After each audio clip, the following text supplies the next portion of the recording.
In the previous step, we used Inspect Build to verify our device alignment.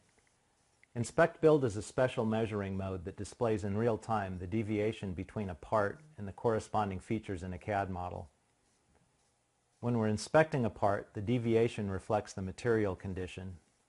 When we're moving a part into position, the deviation shows how far to move, and the arrow indicates the direction.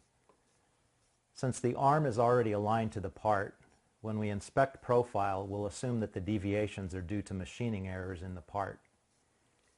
I'll start by measuring points in single point mode on the top of the part.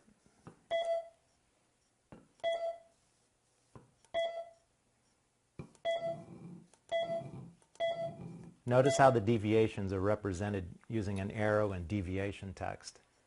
I'll switch to continuous mode so we can collect continuous streams of deviation data.